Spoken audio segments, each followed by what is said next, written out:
Olá, sejam todos mais uma vez bem-vindos ao C-Pop, o podcast de cultura pop do Correio do Povo.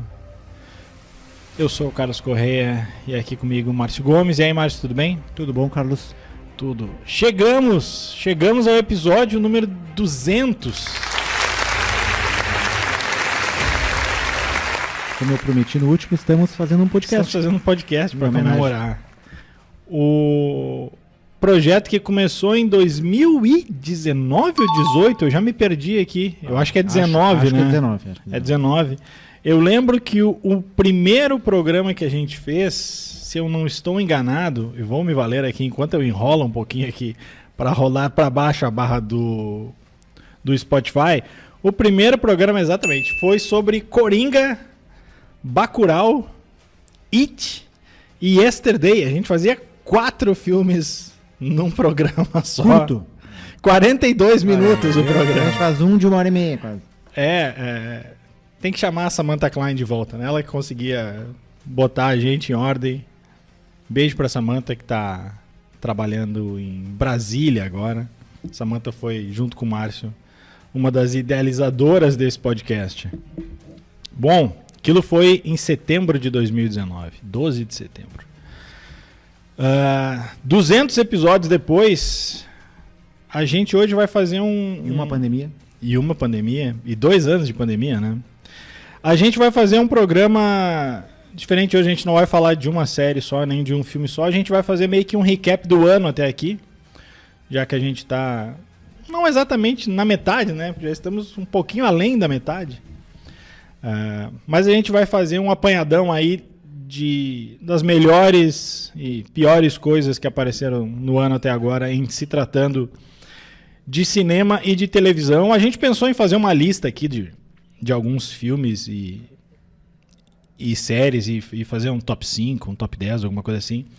Mas a gente decidiu fazer de uma forma diferente. A gente vai fazer, eu e o Márcio, a gente vai pegar alguns filmes aí que geraram buzz, pequeno ou grande, e a gente vai avaliar rapidamente, assim, se eles ficaram acima da expectativa, se eles ficaram dentro do que se esperava, ou se, pelo contrário, foram ainda piores do que se esperava. Então, a gente vai fazer a gente vai fazer por ordem cronológica aqui, que fica mais fácil. E aí, acho que a gente tá valendo pegar os filmes que estrearam no finalzinho de 2022, mas que a gente acabou vendo no final, no comecinho ali de janeiro, né? Porque tem muita coisa, que ainda mais no período de... Tem coisa que estreia aqui no ano seguinte, né? Estreia isso, lá fora, ou mesmo aquilo que estreia ali depois de 20 de dezembro, ali, naquela semana ali... Natal já é outro ano. Fica... Filme de Natal já é do ano seguinte. Fica complicado. Então, vou começar com um que eu não sei se o Márcio viu, na verdade. Já vou botar no... começar filmes ou séries? Vamos começar com filmes. Tá. Acho que vai demorar mais, aí a gente depois ajusta mais o tempo das séries. Que é Avatar, O Caminho da Água, a sequência do Avatar. De novo dirigido pelo James Cameron. Chegou a ver esse aí, Márcio? Já tá no... Vi no cinema. Já tá no Star Plus, né? Sim. Ou é no Disney Plus? Acho que é no Disney Plus, Disney. Né? No Disney.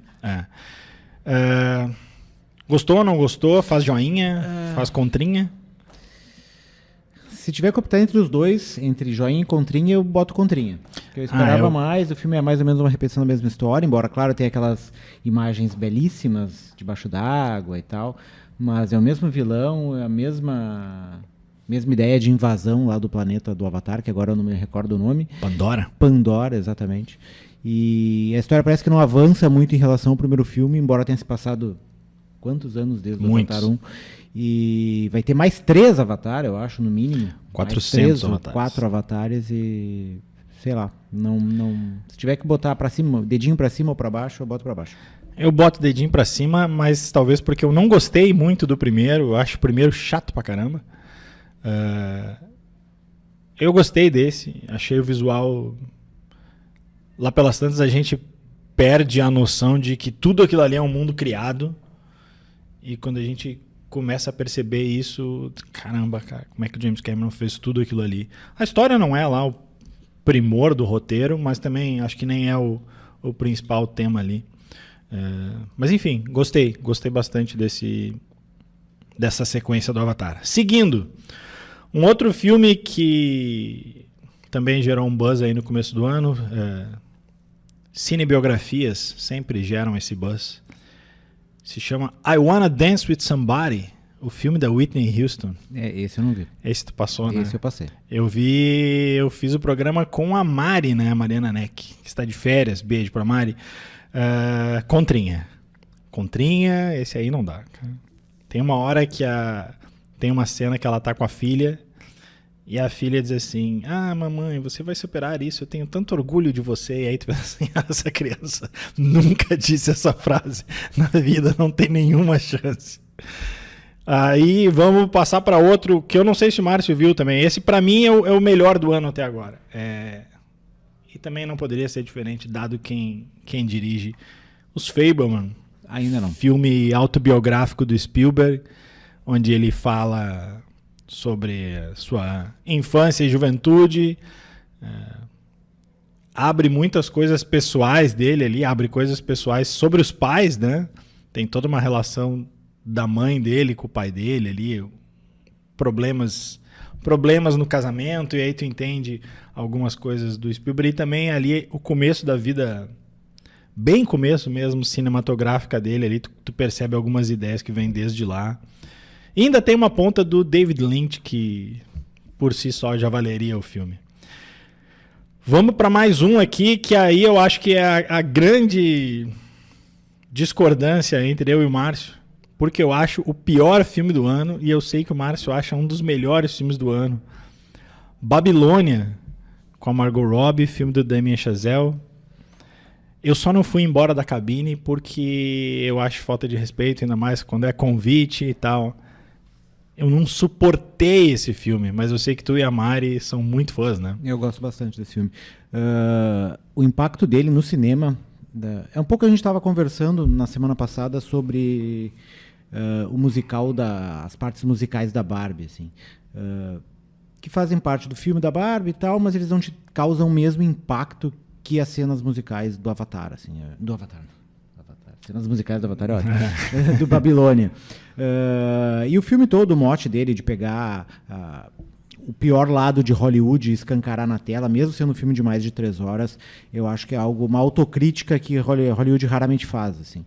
E eu gosto muito do Chazelle, eu gosto de todos os filmes dele, tanto do La La Land quanto aquele Whiplash. Whiplash eu acho sensacional, eu gosto do La La Land também. Então, esse vai mais ou menos na mesma linha, assim. O Chazelle, ele pega uma história e ele meio que subverte, que nem o La La Land, assim. É uma história de amor, mas que não é de amor, é sobre profissões, né? É megalomaníaco esse filme, né? Qual deles? O La La Land ou o Babilônia? O Babilônia. Sim, é um épico quase, mas assim, tá todo mundo fazendo épico, né? Eu acho que é essa vibe moda, mesmo. Assim, o Eggers fez com até a Barbie, se quiser. A gente vai chegar na Barbie, mas... Então, eu acho que dentro desse conceito, pra mim o filme funcionou muito, assim. Mas eu acho que é um filme que o impacto no cinema ele é muito maior do que tu vê em casa no streaming. Tanto pelas imagens, quanto pelo som, enfim.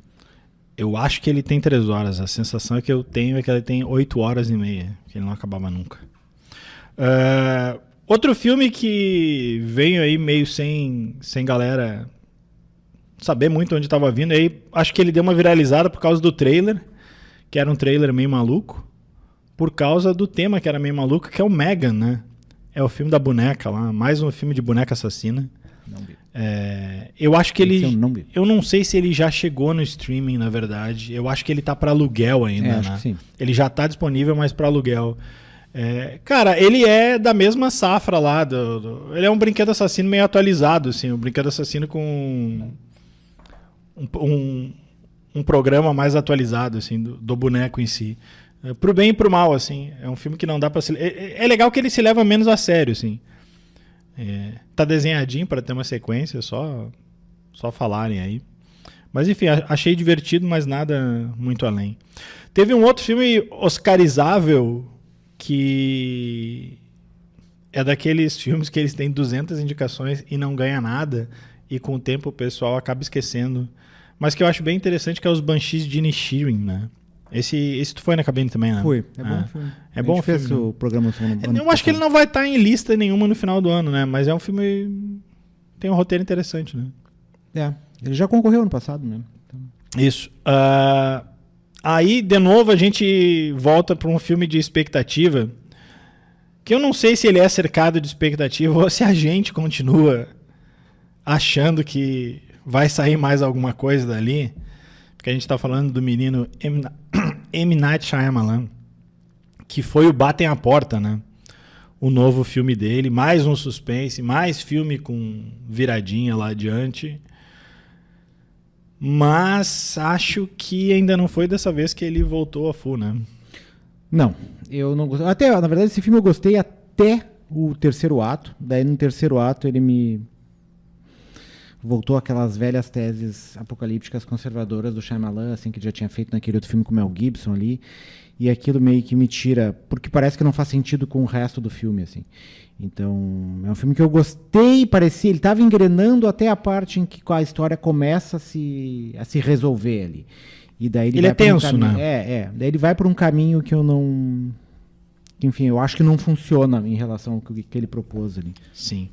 Sem spoilers, obviamente. Mas a história de ser numa cabana, de se envolver criança, toda essa história dá uma tensão extra no filme, assim. Ele é todo... Primeira parte funciona. Todo feito ali, né? E ele tem uma premissa interessante, né? Que ou tu se sacrifica, ou tu sacrifica um dos teus, ou o mundo vai acabar. E aí tu acha que é uma bobagem, depois fica pensando... e se? Um outro filme que prometia muito... E a gente acha que concorda que ele entregou muito é o Tar, né? Filme com a Cate Blanchett, pirando na batatinha. Mais uma atuação sensacional da Cate Blanchett no papel de um maestro. Uma maestra. Filme também não é um filme fácil exatamente, né? É um filme como que ele é mais denso, mais lento, assim, se a gente for comparar com outros filmes de 3 horas até menos. Esse tem 3 horas. Mas é um filme com vários detalhes, assim. E a história que ele conta, assim, tu pode... Tem a questão do assédio, mas tem a questão do poder, tem a questão da música, né, que também está presente no filme. Tem a questão da loucura. Da loucura, de quanto é uma descida dela, no caso da Tar, ao inferno pessoal, assim. Ela começa no topo como a grande condutora lá da Orquestra de Berlim. Com o tempo as coisas vão se degringolando e ela vai se desmanchando também emocionalmente ao longo do filme. Então, esse filme eu achei muito bom, mas é um filme que vale até rever várias vezes, assim, para coisas que tu não percebe, tentar entender algumas coisas que vão acontecendo ali que à primeira vista podem passar batidas. E é um daqueles filmes que também não é por causa de efeitos nem nada, efeitos sonoros, mas é um filme, agora não dá mais, né, porque ele já saiu de cinemas, mas tentem escutar com o melhor som possível, porque o uso da orquestra, e não só para a música em si, mas como o diretor consegue fazer tudo aquilo ali funcionar, eu achei impressionante. E assim, dela a gente já espera esse tipo de atuação, né? Ela é muito foda. Não entendi como é que ela perdeu o Oscar. Aliás, o Oscar desse ano, um capítulo à parte. A gente parte daí para um filme que estreou esse ano, apesar que eu acho que uma galera já tinha visto esse filme no ano passado em outros sistemas, que é o Pearl, né? Filme de terror, a sequência do X, ou X, né? Como X marcado para a morte, X marcado para a morte, e aí o Pearl. Ele justificou todo o hype, Márcio. Eu gosto desse filme. Eu acho que ele não é assim, a reinvenção do cinema pela A24. Como a A24 faz filmes sensacionais. Ele é um terror slasher como tinha aos borbotões nos anos 80, né? Mas reatualizado. Mas eu acho que ele muda alguns conceitos, assim, né? A questão de ser, no primeiro filme, que era o X, aquele ser um casal de idosos, nesse ser uma serial killer feminina, e a maneira como ela vai se transformando também em serial killer, né? Tanto a pressão da família, a questão dela, a relação dela com o pai e com a mãe. Enfim, eu acho que ele aborda questões emocionais e psicológicas dela, assim, que os outros filmes slasher meio que passam batido, tipo Pânico, que a gente eventualmente pode acabar falando aqui. Então é um estudo da personagem um pouco maior. Por isso que ele tem esse diferencial, assim como o anterior tinha. E agora acho que o Maxine, que é a parte que encerra a trilogia, deve retomar também. Pois é que eu acho que... como é que eu vou dizer? Eu sou Miyagotti também, né? É que aí que tá. Como é que eu vou fazer a comparação? Bom, vou me valer de um exemplo que volta e meia o pessoal fala. Que é que nem os Los Hermanos. Eu não tenho nada contra os Los Hermanos. O que fode é o fã-clube. Eu acho que é um pouco isso, assim. Eu gosto dos filmes da A24. Alguns deles, sabe? O Tudo ao Tudo ao mesmo tempo, o Caramba 4, eu já acho chato pra caramba. Mas enfim, é como se fosse uma produtora que tivesse reinventado o cinema, e aí tu vai conversar com as pessoas e diz, cara, tipo, é um filme legal, mas não precisa ser tudo isso. A própria atuação da Miyagotti é uma atuação ok, legal, mas também não é assim, ela tem que ser indicada ao Oscar. Ela tem um monólogo ali no final, que fica a carinha aquela do meme, né, que ficou umas carinhas manda aquela carinha de sticker, chorando, né? Mas assim, achei... ok, assim, achei legal. A gente parou de dar dedinho pra cima, dedinho pro meio. Isso aí pode ser um dedinho ok, assim. Vamos entrar agora numa sequência de sequências. Começando com Creed 3. E eu começo aqui dizendo que talvez tenha sido uma das minhas maiores decepções no ano. Não acho um filme ruim, mas, cara, eu gosto muito dos outros dois. E esse agora, eu sei que ele tem toda uma linguagem, é o debut do Michael B. Jordan como diretor, né? Os outros eram dirigidos pelo Ryan Coogler. Até não lembro se o 2 era também ou não, mas ele está entre os produtores e tal. Eu sei que tem toda uma parada do Michael B. Jordan com anime nesse aí e tal. Tem cenas lá que são quase recriações de anime, né? Quando eles trocam um soco ao mesmo tempo. Mas, cara, a história é muito fraca, velho. A história é ruim, cara. As lutas não são mais a mesma coisa. Não sei, eu me decepcionei bastante com esse filme. Eu não gostei também. Talvez eu não vi no cinema, né? Eu vi no streaming, entrou na Amazon há pouco tempo. E pra mim nada funciona direito ali, né? A relação dele com o vilão, né? Um vilão, que era amigo dele, depois deixa de ser... sei lá, o fato dele se aposentar tão cedo e daí voltar, meio que repete a história do Rock também, que também ficou esquecido da história. Esqueceram total o Rock da história, nem citar, não é que o Stallone não participou, mas, cara, eles nem citaram o Rock. Então, me pareceu um pouco uma recriação do Rock 3, na verdade, com um elemento ali familiar, ali, que é a amizade dos dois, de tentar contar a história de origem dos caras ali. Mas não, sei lá, não, pra mim não funcionou. Errou esse soco, não. Um outro filme que talvez já fosse um sinal de que não seria o melhor ano para os super-heróis no cinema, né? Homem-Formiga e Quantumania. Homem-Formiga, Vespa e Quantumania, né? Esse foi um horror. Esse foi um horror, Esse foi difícil. Esse eu vi no cinema, me arrependo até hoje. Esse a gente pode botar, mãozinha pra baixo. Né? Esse eu me arrependo até hoje de ter ido no cinema. E é longo o filme, parece, sei lá, eu olho pra ele assim, ele parece o Pequenos Espiões aqui. Ele vai do nada pra lugar nenhum e ele caminha, cara, que bagunça. Visualmente esse ele é filme. muito feio. Dos filmes da Marvel, eu acho que, não sei se ele foi feito às pressas, porque todas as energias estavam focadas em outros filmes. Ou pegou no meio da greve lá, da greve não, né, mas das reclamações do pessoal do CGI da Marvel lá. Sei que o filme, ele é feio, ele é muito colorido, mas ao mesmo tempo tu não sabe qual é a paleta de cor dele, porque tipo, vamos usar todas as cores possíveis, vamos botar vários efeitos. Os efeitos especiais são muito... E não... Cara, eu gosto do Paul Rudd, eu gosto muito dos outros dois, Homem-Formiga. Eu sei que uma galera até não gosta. Eu gosto bastante, achava o tom bem humorado, legal. A coisa boa desse filme é que provavelmente encerrou a franquia do Homem-Formiga. É bem provável. E também a Marvel se meteu numa roubada, né? Por causa do Kang. Do Kang, né? Do Jonathan Majors, que tá...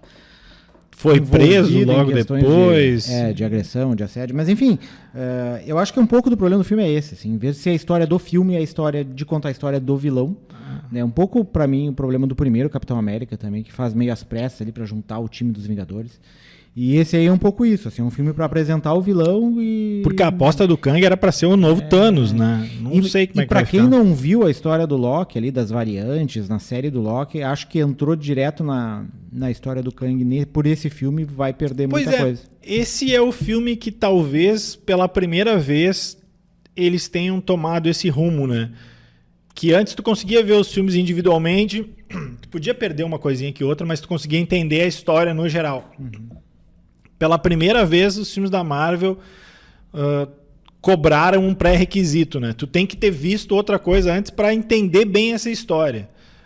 No caso, não é nem um filme, tu tem que ver a série do Loki.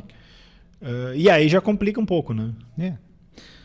A gente dá uma exigência maior ali. E realmente, se tu vê o filme se tu vê a história do Kang pelo filme e as questões de variantes ali, dos diversos personagens, imagino que a pessoa fica meio perdida. Seguindo nas sequências, temos o novo John Wick. A gente tinha falado que o Creed tinha errado o soco. Soco é o que não falta em John Wick 4, Baba Yaga. Soco e quedas e cenas de violência bem filmadas. E ele cai mais do que o Neymar nesse filme, né? Tem uma cena que o Neymar adoraria fazer ela, do tanto que ele rola caindo.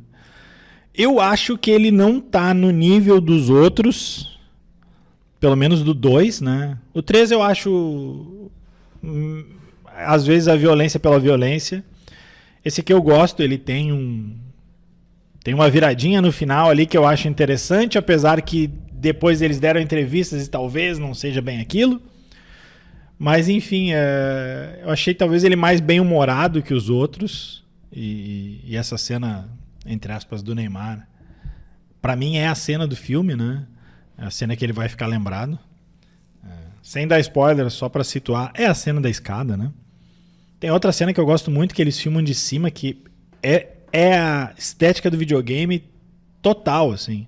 A da festa, esse aí que tem a festa, né? E a festa em que eles estão... O pau tá comendo e as pessoas estão dançando como se nada acontecesse. Mas, enfim, acho que é um filme que ainda vale o ingresso, né? Eu gostei do John Wick, né? Manteve o nível dos anteriores, não é nenhuma, não reinventa a roda, mas também não deixa cair a peteca. É um pouco na vibe, provavelmente, que a gente vai falar do Missão Impossível aqui. E eu acho que ele é um filme que funciona também para abrir a franquia. Assim. Vai ter a série do hotel ali, que vai entrar na Amazon, se eu não me engano. Continental, acho que é o nome. Mas também deixa a possibilidade de heroínas femininas ali também seguirem o manto do John Wick. Ele foi mais corajoso em algumas decisões, né? Então, depois talvez nem filme... tanto, mas... Com a premissa de talvez de encerrar a série dos filmes, mas também expandir o universo. Assim. Eu acho que funciona, diferentemente do Homem-Formiga, eu acho que ele faz isso melhor. Um outro filme que a gente pode fazer só a mãozinha, né? Porque nem tem muito o que falar nesse filme, que é Shazam, a Fúria dos Deuses. Vejam outra coisa. Isso. Aí vamos falar um pouco de alguns filmes que eles não estavam sendo tão esperados, não são sequências, assim. Talvez sejam... Vamos fazer aqui uma sequência de surpresas. Começar pelo Dungeons and Dragons, né? Que não é o filme do Caverna do Dragão, por mais que o nome aqui... Tinha esquecido completamente esse filme pra ver o quão é memorável. Mas não é um filme ruim, né? Não é uma aventura... Não é uma quantidade... Uma aventura descartável. É que assim, pela quantidade de conteúdo que tu tem, tanto nos cinemas quanto nos streamings, tu apostar no Dungeons and Dragons pra passar a tua noite de sábado... Mas assim... Tem coisas melhores. Mas agora, período de férias, o cara quer ver um filme com o filho mais novo, é um filme... Vai ver a Barbie. Ok, né? Vai ver a Barbie. A Barbie vai fazer pensar mais do que o Dungeons and Dragons. O que é bom, mas fica o aviso. O filme não é horroroso, assim, mas é um filme que não acrescenta nada, não te traz nada. E, tipo, é um filme de fantasia, como tantos outros que tem por aí. Ele não só sobressai. Enfim. Passando por um filme, esse sim, não é bom pra ver com um filho pequeno. Mas eu gostei, não é nada demais, assim, mas eu me diverti, que é O Urso do Pau Branco. O filme em que o urso come cocaína, cheira cocaína, faz tudo com cocaína e enlouquece. Esse é um filme divertido. Agora vamos entrar aí na duas cinebiografias de novo, rapidinho. Air, que é o filme sobre como é que foi feito o o Air Jordan, né? O tênis do Michael Jordan, por mais que o nome seja a história por trás do logo, que tá errado, né? Porque o filme não fala nada do logo, só cita o logo. O filme fala sobre o tênis em si e Tetris, que é o filme de como é que foi vendido os direitos do jogo, né? Os dois são os nomes meio equivocados. Acho que os dois são aqueles filmes assim... O Tetris eu acho um pouco melhor, assim, mas são filmes que vão passar batido pelo ano. Talvez o Air, por causa da quantidade de pessoas envolvidas. As pessoas E tá na Amazon agora também, né? Tem o Ben Affleck, tem... Enfim, mas... não. Isso que eu gosto de basquete, eu gosto de NBA, mas não... Então vamos para, acho que o primeiro grande fenômeno do ano, que o pessoal eu acho que esperava uma bilheteria, mas não no tamanho que foi, no gigantismo que foi, que é Super Mario Bros, né? Um desenho bem infantil que fez muito dinheiro, não só com crianças, né? Mas com uma galera que já jogou o Super Mario, que não é meu caso, que nunca joguei Super Mario. É que é aquele tipo de filme que as pessoas veem mais de uma vez, né? E eu acho que como ele não comprometeu em nada com o Mario, até atualizou algumas coisas ali, ele acabou funcionando. Ele deixa um cliffhanger em que as pessoas, no final da sessão, se emocionam e tal, por causa... Enfim, não vou dar spoiler pra quem não viu ainda.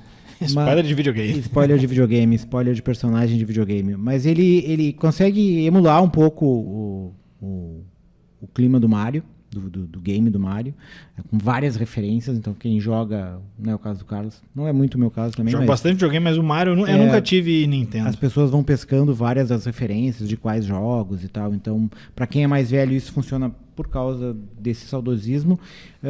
Aparece até o Donkey Kong no começo ali. E para quem é mais novo, porque está inserido nesse ambiente, né? Do videogame, tá jogando com personagem e tal. Então, funciona para as crianças e funciona para os adultos. Vamos lá, vamos falar de 2 filmes de terror. Um não é necessariamente um filme de terror, mas acho que a gente pode concordar que ele pode sim ser encarado como um filme de terror. Um é A Morte do Demônio, A Ascensão, né? Um novo filme aí da franquia do Evil Dead. E o outro é O Botem Medo, que em tese não é um filme de terror, mas além de ser um dos melhores filmes do ano, também é um filme de terror, né? Ele é um pouco de tudo, né? O Botem Medo é um pouco de terror, um pouco de comédia, um pouco de suspense, um pouco de drama. De drama. É a história, né? O ocaso do Bo, no caso, vivido pelo Joaquin Phoenix ali.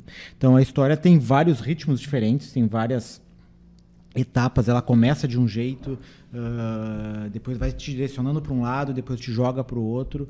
E para muita gente isso foi meio desconcertante. As pessoas acabaram talvez ou não se identificando, ou não entendendo, ou não conseguindo ficar imersos na história. Eu gostei bastante, até porque a premissa inicial ali dele querendo chegar no velório da mãe, no caso, me parece um pouco a história, e o próprio Ari Aster acabou falando sobre isso, da influência que ele teve de um dos filmes que eu mais gosto do Scorsese, que é aquele After Hours. Então, eu acho que por causa dessas referências, da atuação do Joaquin Phoenix e do escopo do filme, eu acho que, embora seja um pouco pretencioso, acho que não pode negar isso, pra mim eu gostei, é um dos melhores do ano pra mim. Pra mim é um dos melhores do ano. Eu acho que também é o filme mais difícil do ano, assim. Ele não é um filme fácil, ainda mais pra ver em casa quando sair no streaming, né? Já saiu dos cinemas. Ele é complicado, ele te exige mais, tu fica perdido o filme inteiro, até o final talvez tu vá ficar perdido, e tu tem que ficar ciente de que é aquilo ali mesmo. É um filme experiência. Ao contrário da Morte do Demônio, né? Que é susto, mas... Isso me decepcionou porque eu esperava bastante, porque eu gosto muito da franquia do Evil Dead. E daí, quando eu vi o trailer, eu achei que podia ser algo que retomasse um pouco a história, mas não foi. Eles fizeram uma atualização para pior, assim, e virou um filme de possessão comum, assim. Perdeu toda a questão cômica do Evil Dead, dos 2 primeiros. A tensão também se vai. Tem algumas coisas que acontecem no filme e depois se perdem, tipo... Ele deixa a porta aberta para uma franquia, mas não sei quanto é que ele arrecadou, se foi bem ou foi mal, mas tipo, é uma pena. Esses filmes eles geralmente são mais baratos, né? Então mesmo que eles não rendam tanto, eles têm... É uma franquia tão boa que eu gostava tanto e eles... Vou fazer um 3 em 1 aqui para que tu me diga qual é o pior deles, porque acho que não teremos dúvida de que os 3 são muito ruins. Renfield, que é aquele filme que o Nicolas Cage faz o Drácula. Velozes e Furiosos 10, que é aquele filme que é o Velozes e Furiosos, ou seja, a mesma coisa. E Transformers, o Despertar das Feras. Eu tenho dificuldade de pensar qual desses três aqui é o pior. Eu só vi o Renfield, que é o do... Que é ruim, mas tu consegue dar algumas risadas em algum momento, então... Não é na piada horrível. do Ska. É. E deu. Não, tem umas outras ali que dá pra... Mas fora isso... E é engraçado tu ver o Nicolas Cage como vampiro, né? É muito canastrão, cara. Não, mas por isso mesmo que eu acho que funciona. Agora, os outros dois eu não assisti. Eu tive o azar de não estar nessas cabines. Aí, continue assim. Um bom respiro para filmes de super-herói esse ano foi o terceiro Guardiões da Galáxia. Eu não gostei na proporção que a galera gostou, assim, no geral. Todo mundo achou sensacional, o fim da trilogia e tudo mais, do James Gunn. Eu gostei, achei que ele se alicerça muito em música, assim, e numa trilha mais Spotify, assim. Antes parecia que ele dava uma pesquisada melhor na trilha, agora ele tacou-lhe um best-of lá, né? Tanto que a música ficou mais conhecida aí nesse momento emocionante do filme, é o som de The Dog Days Are Over, que dia sim, dia não tu escuta em algum lugar. Mas enfim, acho que ele funciona no mesmo nível dos outros. Acho que o primeiro eu gosto ainda mais, porque ainda é o que me surpreende. Eu gostei do Guardiões, mas eu acho que é um pouco o nível que a Marvel tá, né? São vários filmes da Marvel insignificantes, assim, ou que tu pode passar batido, nenhum deles te chama atenção, tu pega um Homem-Formiga, Eternos, e mesmo os outros que são um pouquinho melhores, como o do Thor, o Doutor Estranho, assim, mas nenhum deles funciona como funcionavam os antigos filmes da Marvel.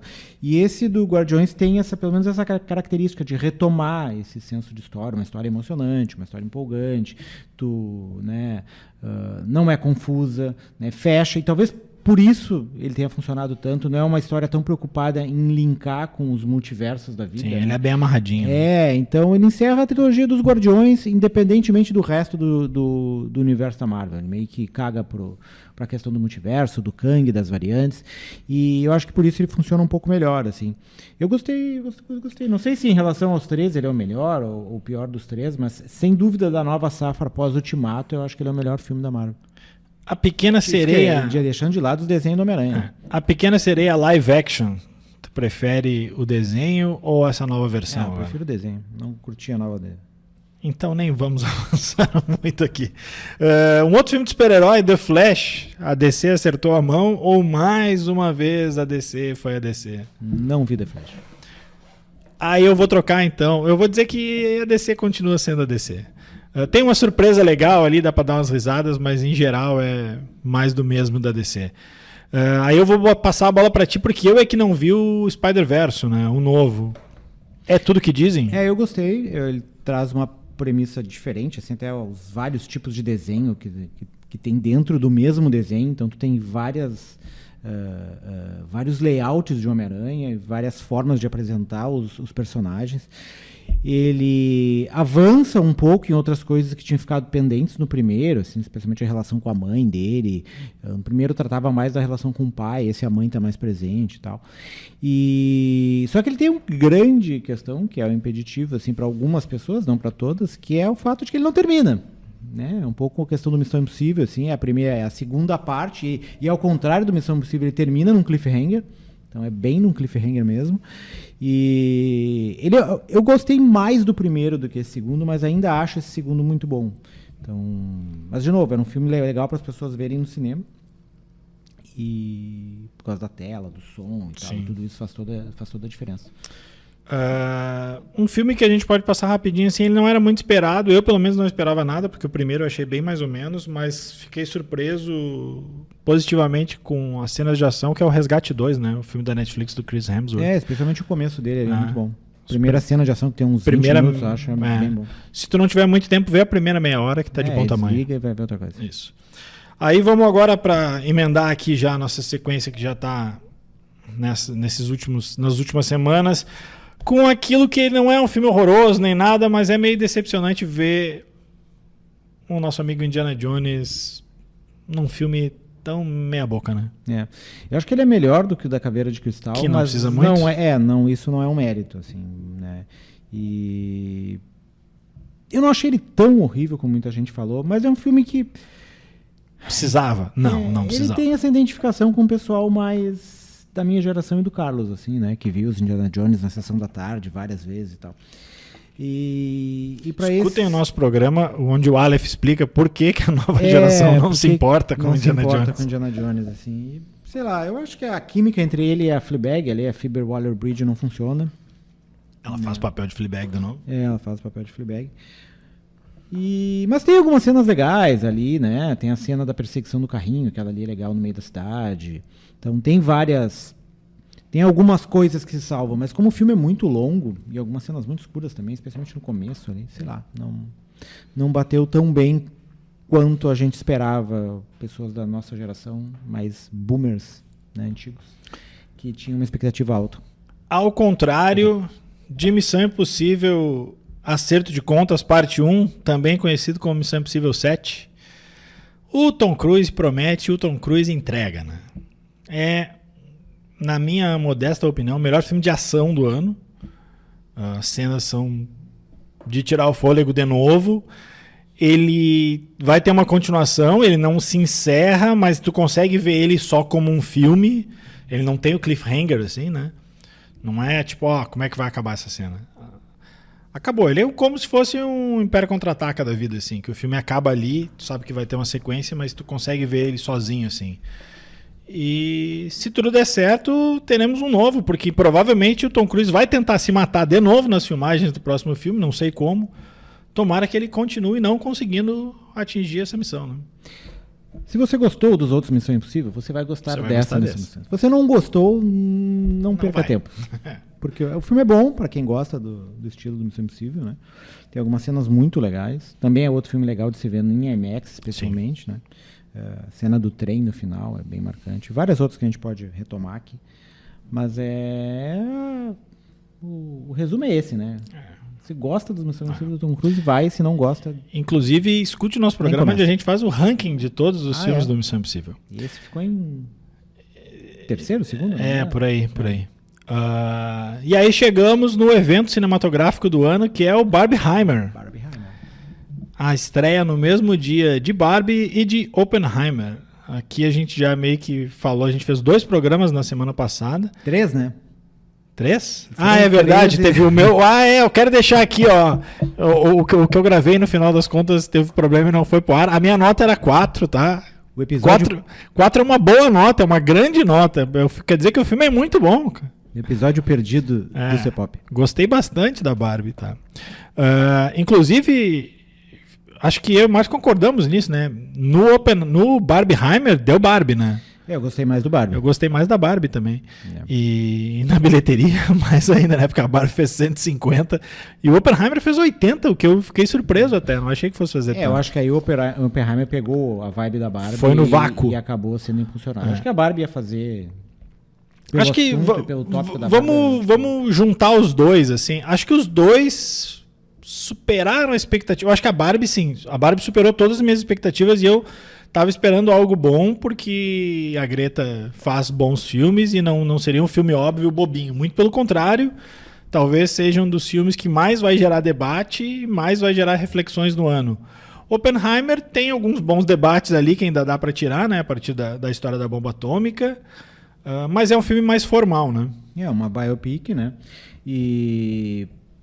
tem todos aqueles elementos do Christopher Nolan ali que a gente já conhece. Pro bem e pro mal? Pro bem e pro mal, as coisas boas que ele faz, as coisas ruins que ele continua mantendo.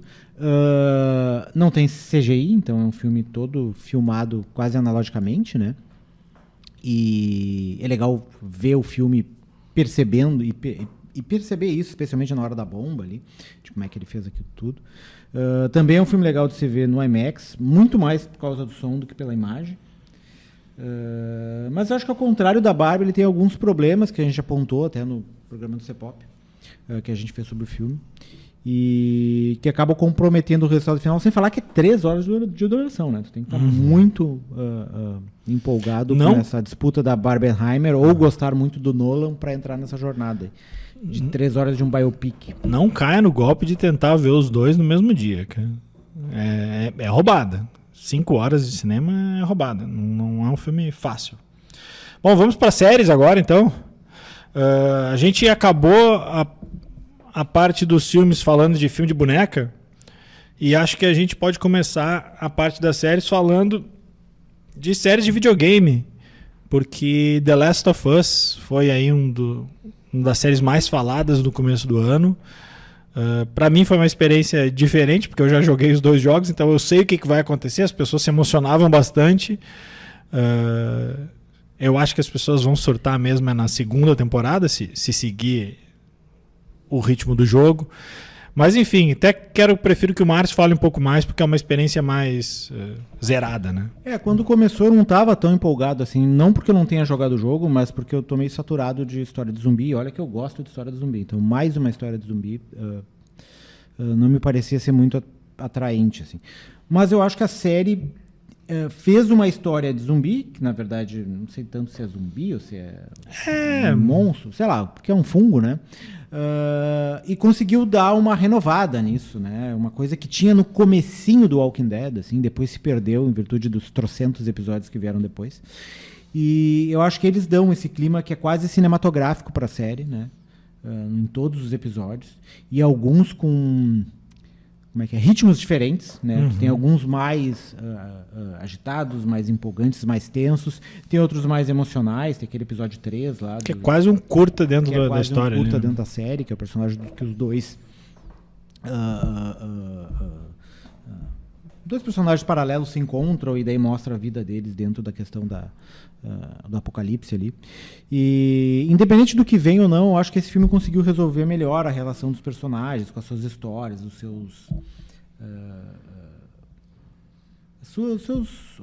suas histórias antigas, assim, como eles se relacionam com aquilo que no final acaba tornando eles os personagens que a gente está vendo na tela, assim, tanto no começo, no primeiro episódio, que é um episódio de 2 horas, eu acho, que mostra todo o período pré-apocalipse, a relação dele com a filha e tal.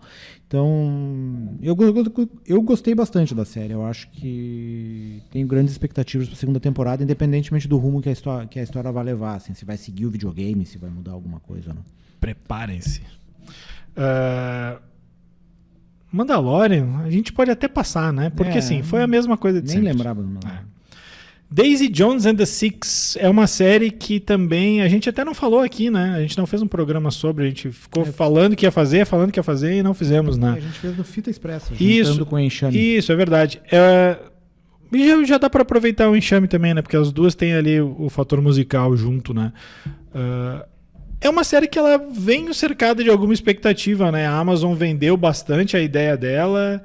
O livro, pelo que eu fiquei sabendo, também era um livro bastante pop, né? Best-seller e tudo mais. O disco também da banda fictícia chegou a ficar nas paradas, né? Isso. Eu vou te dizer que eu achei um pouco genérico de Quase Famosos, assim, cara. Achei os personagens meio insuportáveis. Eu confesso que eu vi o primeiro episódio e parei, assim. Tem uma parte que eles estão chegando em Los Angeles, assim, a banda tá chegando e eles estão na janela tirando foto. Me lembrou a abertura da série do Will Smith, aquela, que ele tá no carro tirando foto. O Fresh Prince of Bel-Air. Um deslumbramento meio parecido. Eu achei tudo um pouco clichê na série, assim, e não me bateu, não curti. Mas eu não avancei, eu vi só o primeiro. Eu não acho ela ruim, eu acho ela... Talvez lá pelo quinto melhore, mas até chegar ao quinto é muito tempo investido. Enfim, cara, pra mim a dificuldade foi assim, pra mim todos os personagens eram insuportáveis, assim, todos eles. Tirando a tecladista.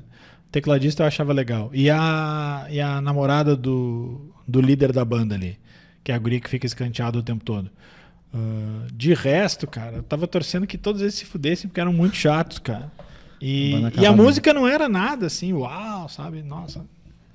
Tu pensar que aquilo ali era dos anos 70, né? E aí tu pensava assim, esses caras estão no primeiro lugar da parada, vocês não ouviram mais nada do que tá tocando nos anos 70? Como assim, cara? E é meio que uma história do... Putz, me fugiu o nome da banda do Rumors. Fleetwood Mac. Fleetwood Mac, né? Isso. Aí, o Márcio não ouviu, eu vou falar rapidinho aqui do Ted Lasso, né? Que também ganhou bastante público ao longo desses últimos anos. A última temporada não foi tão boa que nem a segunda, porque a segunda temporada também foi uma das melhores coisas já feitas aí nos últimos anos. De qualquer forma, eu acho que ele fecha bem aí. Deixa ali uns ganchos se quiser continuar a série. Em tese, não, né? Em tese, assim, não tem grandes surpresas, porque ele já vinha dando todas as pistas do que ia acontecer, e foi de fato o que aconteceu. Mas, enfim, a série mantém aquele humor queridinho das outras temporadas. Então, acho que vai agradar os fãs que acompanham há mais tempo, assim. Eu, pelos relatos que eu leio, as pessoas gostaram até mais, assim, do que eu estava imaginando, assim. Li vários depoimentos das pessoas dizendo que no último episódio se lavaram de chorar, cara. E eu achei querido, assim, mas não achei... Não chorei, cara. Mas enfim, vamos seguir aqui na nossa... Chorou na Barbie? Oi? Chorou na Barbie? Não chorei na Barbie também, nem no Oppenheimer. Quer falar um pouquinho do Enxame? O Enxame eu gostei, uma série do Donald Glover, né? Que é o cara que fez Atlanta. Então ela segue mais ou menos a mesma vibe do Atlanta. Também tem uma característica diferente, assim como a questão do Pearl que a gente falou, que a serial killer é uma mulher, né? E a série...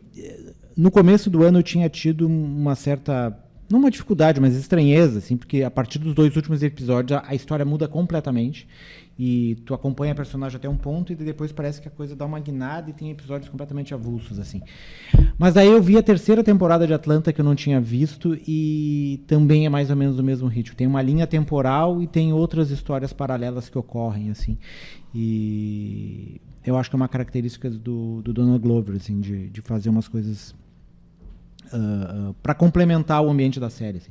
Funcionou, eu gostei bastante, aparece a Billie Eilish, é uma referência, no Enxame, no caso, eles não deixam claro, o nome da artista muda, mas é uma referência a Beyoncé, né? Obviamente. Tem vários casos ali que aconteceram com ela, que estão na série, quando mordem ela, enfim. Sim. Série que ninguém esperava, fez um sucesso, principalmente de crítica, não sei até se de público, né? Mas foi Treta. E aí já dá pra linkar um pouco com Os Outros, que é a série do Globoplay, que também tem essa coisa aí de uma violência que vai escalonando. Mas acho que tu não viu Os Outros, né? Ainda não. Fala um pouco mais do Treta, que daí eu falo dos outros. O Treta é uma série que começa num acidente de trânsito, e daí aquele acidente de trânsito meio que define os rumos dos personagens pro resto da série. Então eles passam o tempo todo correndo um atrás do outro.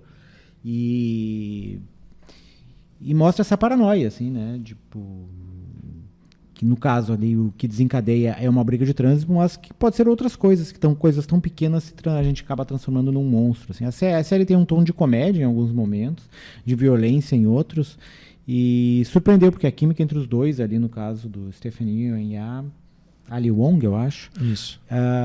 Funciona bem, os dois estão muito bem na série, assim. Então, quem nunca brigou no trânsito, né? Quem nunca brigou no trânsito, então não tem como tu não te identificar com aquilo ali. Esse é o mesmo mote dos Outros, né? Só que Os Outros se passa é uma série da Globoplay, né, nacional. Ela se passa num condomínio de luxo, por assim dizer, no Rio de Janeiro, e o mote dela é uma briga de 2 adolescentes, aí os pais se metem na briga, e aí eles vão brigando mais e mais e mais. E aí, como eu disse, né, a coisa vai escalonando de uma forma que perde todas as estribeiras, assim. O primeiro episódio é muito bom, muito forte. Não é uma série fácil de ver, porque ela é bem pesada. Eu acho que depois ela cai bastante, depois ela melhora, e no final eu acho horroroso, porque é uma sequência de coisas que tu pensa assim, isso nunca aconteceria. Não, isso menos ainda, isso menos ainda. De qualquer forma, as atuações são boas. O Eduardo Stablish, que era o cara que fazia o Fred Mercury dourado lá do Pânico, tá muito bem. E a Adriana Esteves, para variar, tá muito bem. Eu não consigo mais olhar para ela sem pensar nela dizendo Marcinho, meu filho. Eu não aguento mais ela falar Marcinho, meu filho. Que mais que tem de séries aí antes da gente falar da melhor de todas? Black Mirror deu uma decepcionada, né? Deu uma decepcionada. A gente esperava mais. Não é ruim, né? Tem alguns episódios melhores, outros nem tanto. Mas o Black Mirror é sempre uma entidade, assim, no caso. Especialmente essa questão de tecnologia. É Missão Impossível. Missão Impossível. Nessa coisa de tecnologia, ficção científica. E dessa vez parece que eles ficaram um pouco para trás nessa história. Isso. Que nos leva para a melhor série do ano. Já vou adiantar aqui, né? Nós podemos fazer já a melhor série do ano agora, nem precisa esperar até dezembro. Tá falando de The Idol, é isso? Cara, o The Idol eu fiz questão de não ver. As críticas, cara, a média das notas dele era 2 de 10. Eu disse, não vou ver isso, cara. Não vou ver isso. A gente tem muito pouco tempo, né? Já não sou lá muito fã de The Weeknd, imagina ouvir e ver o The Weeknd. Eu acho que, pelo menos pra mim, não é nem a melhor série do ano, é o melhor produto de entretenimento do ano. Pode botar qualquer filme aí na parada, porque Succession, a quarta, né? Quarta ou quinta? Me perdi. Quarta e última temporada do Succession foi num nível, cara, raríssimas vezes visto na história da televisão, assim, de botar ela no mesmo patamar de The Wire, de Soprano, de Breaking Bad. Ela tá nesse nível aí, cara. E, cara, não sei, pra mim era um episódio melhor que o outro. E de cara, assim, eles de novo pegaram a gente de surpresa. Tava todo mundo esperando um acontecimento bombástico mais pro final. E aí tu tava ali tranquilinho, achando que ia dar altas risadas e se divertir no casamento do Connor. Mas um casamento da HBO nunca é um casamento feliz. da HBO nunca é um casamento feliz. Tu tá ali tranquilinho vendo o casamento do Connor. 1 hora depois, tu acaba na frente da televisão pensando: que aconteceu? E dali pra frente, o episódio das eleições é sensacional. O episódio que eles estão na Suécia é muito bom. E o final também, cara, pra mim é 5 estrelas, porque o máximo que a gente pode dar é 5. É isso aí. A gente fez 2 episódios sobre Succession, teve toda essa laudatória do Carlos, e a série é isso aí que ela falou. É provavelmente uma das melhores, se não a melhor do ano. Então, não vai ter dicas hoje, né? Não, eu só quero encerrar com algumas que a gente não falou, bem rapidinho, só para não dizer que não falamos de Barry, que também para mim verdade, é uma né? grande Barry série, é para mim depois de Succession é uma das melhores séries do ano. Poker Face, que é uma que não estreou aqui, mas é uma do Ryan Johnson, que é uma série meio... é quase episódica, assim, mas ela tem uma linha que conduz ao longo de toda a temporada, e ela é muito boa, uma qualidade também cinematográfica, assim. Gêmeas Mórbidas Semelhança, que eu dei de dica semana passada, que é um remake do Gêmeos Mórbidas Semelhança, do Jeremy Irons, só que agora são 2 irmãs, no caso, vividas pela Rachel Weisz, que está na Amazon. O Silo, que tem uma série que acabar de ver. Que é uma série muito boa da Apple TV, sobre apocalipse. Os caras vivem dentro de um silo, e o mundo em tese acabou, está envenenado, mas algumas pessoas acreditam que a realidade que está lá fora é diferente, daí começam a investigar e tal. Teve aquela Falando Real, né? Que é Falando Real, acho bem boa, mesmo o pessoal do Ted Lasso, o Jason Segel, né? Esqueci o sobrenome. É o cara do How I Met Your Mother. Tem o Harrison Ford. O Harrison Ford tá muito bem. Eu fiquei surpreso dele não ter sido indicado ao ator coadjuvante no Emmy. O Emmy esse ano não precisa ter, né? Porque o Succession vai ganhar todas as categorias. Muito boa, gostei bastante. Eu pessoalmente gostei mais esse ano da primeira temporada do Falando Real do que da terceira do Ted Lasso. É muito boa, tá na Apple. E a última temporada de Miss Maisel, que é legal também, fecha bem a série, faz uns flash forward e volta pro passado e vai pro futuro, então dá essas referências boas, assim. Tem várias linhas temporais legais e todas elas funcionam no mesmo estilo da Miss Maisel, para quem acompanhou. E para fechar, a Diplomata ali, que é a série da Netflix também, como é que é o nome dela que fez o... Vai rolando The Americans, que é uma série sobre uma... Quase diplomata. Uma funcionária de agente secreto que acaba sendo diplomata em Londres, né? Da Embaixada Britânica em Londres, e daí acaba enfrentando uma crise logo que ela chega, o lançamento de um míssil iraniano e tal, que pega num navio britânico. Então, todas as dinâmicas de poder. Quem gosta de House of Cards e coisas de política vai gostar dessa série. Eu gostei, achei bem boa, me surpreendeu. Eu até esperava que fosse boa, mas não tanto. Netflix. Na Netflix já está confirmada uma segunda temporada. Só pra não dizer que eu não falei, é uma série que ninguém... Agora sim, é uma série que ninguém viu e também não acho que a galera não vai ver, porque é muito nichada. Mas é uma minissérie muito boa, documentário que tem na agora deixa eu me lembrar. É na Apple? É na Apple. uma série sobre o ano passado. Quem é ligado em esporte de futebol vai lembrar que o ano passado ou retrasado tentaram criar uma liga só com os melhores times da Europa e deixar todos os outros times de fora, que é uma grande sacanagem. Enfim, era a tal da Superliga. A Apple fez uma minissérie do mesmo pessoal que fez o documentário da Amy Winehouse, que é o mesmo pessoal que fez o documentário do Senna. Tipo assim, é o pessoal que faz documentário só documentário foda. E essa série também ela é muito foda, 4 ou 5 episódios, que conta muito bastidor disso, assim. E eles têm muito bastidor e muita entrevista boa. Chama Superliga, a luta pelo futebol, e tá na Apple TV Plus. E acho que era isso, né? Acho que é isso. Então tá. Boa... Demos um bom Seleção recap de do ano. dicas aí, pra quem quiser usufruir dos streaming. Certo? Então tá. A edição é do Matheus Santos. A gente fica por aqui. Volta ainda essa semana? Provavelmente sim, né? Provavelmente assim, com o maravilhoso Invasão Secreta e o espetacular Mansão Abandonada. Nós adiantamos esse programa aqui das dicas, porque a gente não queria que o episódio 200 fosse lembrado por Mansão Mal Assombrada. Tá? Um abraço, tchau.